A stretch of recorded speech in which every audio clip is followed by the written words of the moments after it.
ত্রিভুজ আঁকছি। সমবাহু ত্রিভুজটা কী করে আঁকতে হয়? সিম্পল একদম। আমরা প্রথমে একটা লম্বা দাগ দিলাম, হ্যাঁ।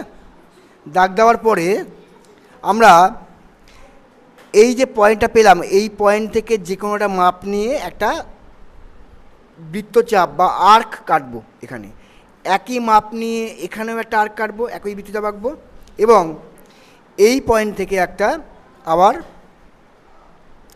বৃত্তচাপ আঁকবো। এই দুটো বৃত্তচাপ যেখানে আমাদের মিলল, সেই পয়েন্টটাকে আমাদের একটু ফুটো করে নিয়ে আমরা স্কেলের সাহায্যে এই পয়েন্ট দুটোকে জয়েন করে দেবো। কোন পয়েন্ট দুটোকে? এই যে এই পয়েন্টটাকে জয়েন করলাম, আর এই পয়েন্টটাকে জয়েন করলাম। কোন পয়েন্টটাকে? এই পয়েন্টটাকে জয়েন করলাম। তাহলে এটা হয়ে গেল আমাদের সমবাহু ত্রিভুজ। আমরা যখন কোনো ত্রিভুজ আঁকবো বা জ্যামিতিতে যখন কোনো ছবি আঁকবো, সেক্ষেত্রে আমাদের নামকরণ করতে হয়। তাহলে এই ত্রিভুজটার নাম দিলাম আমরা এবিসি। কি করলাম?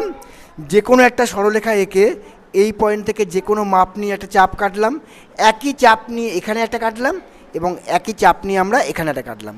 যে পয়েন্টটা ইন্টারসেক্ট হলো, সেই পয়েন্টটাকে ফুটো করে নিয়ে সেই পয়েন্টটা বার করে নিয়ে আমরা এ নাম দিলাম, এ থেকে বি এবং এ থেকে সি জয়েন করে দিলাম।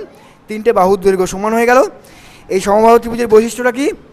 এই ক্ষেত্রে আমাদের তিনটে বাহু সমান এবং প্রতিটা কোণ 60 ডিগ্রি করে হয়। এটা মনে রাখবে, সমবাহু ত্রিভুজের প্রতিটা কোণের মান 60 ডিগ্রি। ঠিক আছে, থ্যাংক ইউ।